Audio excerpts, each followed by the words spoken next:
Divorce लूं। Mom dad please मुझे समझाने की कोशिश मत कीजिए। मैंने ये फैसला बहुत सोच समझ कर लिया है। मेरा और अहान का कोई मैच नहीं है। हम दोनों बहुत अलग हैं। 3 साल पहले हमारी शादी होनी ही नहीं चाहिए थी। अब मैं इस गलती को सुधारना चाहती हूँ। शनाया ने कहा। उस पर किसी की बात का कोई असर नहीं हो रहा था। शनाया जितनी शांत थी उससे अहान को डर लग रहा था। ये पहली बार था जब अहान के चेहरे का रंग फीका पड़ गया था। शनाया प्लीज ऐसे मत बोलो प्लीज। अहान ने कहा सॉरी अहान, मैं एक अच्छी पत्नी नहीं बन पाई। शनाया ने कहा। आंसू बिल्कुल उसकी आंखों में थे, इसलिए उसने किसी से नजर नहीं मिलाई और मुंह मोड़कर जाने लगी। शनाया बेटा रुको। शेखर ने रोका। यामिनी भी घबरा गई। मुझे देख क्या रहे हो? शनाया के पीछे जाओ। यामिनी ने कहा भैया चाहिए उन्हें रोकिए। हिमानी ने कहा। हिमानी इतना घबरा गई थी कि उसकी आंखों में आंसू आ गए। उसका कोई फायदा नहीं होगा। शनाया ने हिमानी की। अहान ने कहा वो शनाया को अच्छे से जानता था, इसलिए उसे पता था कि शनाया ने ये फैसला किसी दबाव की वजह से ही लिया है। अहान तुम सच में शनाया से डिवोर्स लेने के लिए तैयार हो? शेखर ने कहा हाँ।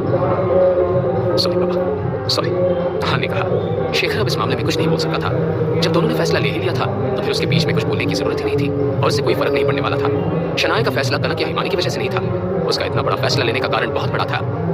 तुम किसी काम के नहीं हो। यामिनी 3 साल से चाहती थी कि दोनों में तलाक हो जाए, पर अब जब शनाया मान गई थी तब उसे अच्छा नहीं लग रहा था। तुम ये क्या बोल रही हो? सब कुछ तुम्हारी वजह से हुआ है। ना तुम शनाया को उकसाती और ना वो इतना बड़ा फैसला लेती। तुम अपनी बेटी का घर बर्बाद करना चाहती हो। पता नहीं कैसी माँ हो तुम। शेखर ने यामिनी पर अपना गुस्सा उतारा। इसमें मेरी क्या गलती है? हाँ, शनाया को चीट कर रहा था, उसने देख लिया और डिवोर्स करने का फैसला ले लिया।